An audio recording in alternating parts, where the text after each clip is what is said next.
In the month before the gathering, the wall weeps blood. We stand in its shadow, Lux and I, as the day turns to windswept dusk. The wall is built of bones and magic, held together by a spell that wanes throughout the year. Moon by moon, it turns more fragile, and these nights, the bloodied nights where the magic of the wall is like an unravelling thread, are when the vespertine come. It's early storm season, and the days are still long enough that there's light to see by as I check Lux's armour, running my chipped polished fingers from buckle to buckle. She's dressed the same as all the wardens, the same as me.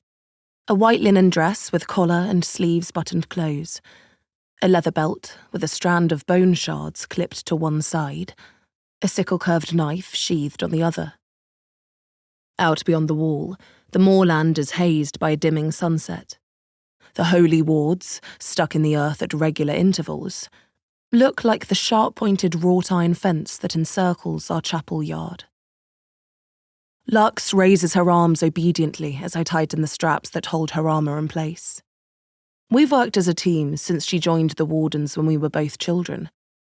She's my best friend, my only friend, and the movements between us have been repeated so often that now our preparations feel like a ritual.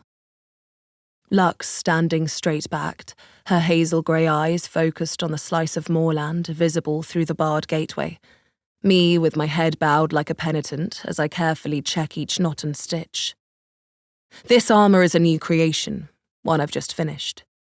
Wolf spine braces, each vertebra sharpened to a brutal point, and a ribcage strengthened at the joints with silver chain. Tonight, if we encounter a vespertine, it'll be the first time the armour has been tested, and that makes me nervous. I fasten and refasten the buckles 3 times over. Then Lux huffs a sigh between her black-painted lips and shifts her weight from one foot to the other. "We're good, Everline. Stop worrying." I scrunch my hands into my pale skirts to still my restlessness. My own armour and weaponry are a modified version of what the other wardens wear. Twin knives, no shards, none of the carefully sewn pockets to hold chips of bone or vials of honey required for casting magic. It takes no time at all to check the clasp on my belt and straighten the strands of bone and chain lariat that drape from my collar to my waist, clinking against the ribcage bodice fastened over my linen dress. Lux gathers up her hair and begins to braid it back, tying the ends with 2 white ribbons. Both of us share similar colouring, olive skin and treacle dark hair, but there's a glow to her I've always coveted. Her hair is shot with strands of umber that catch the sunlight, and her cheeks have a petalled flush that intensifies when she's pleased or angry. Finished with her braids, Lux takes another ribbon from her pocket and motions for me to turn. I turn. She combs her fingers through the length of my hair, then starts to weave it into a braid. Facing away from the moorland, I look toward the enclave.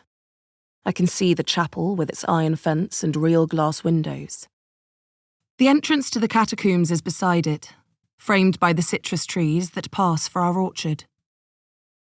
A few orange fruits still persist on the highest branches. "There," Lux says. "All done." She winds the braid up into her hand, holding it away from my neck. She traces a zigzag pattern over the freckles that mark my nape in a constellated pattern.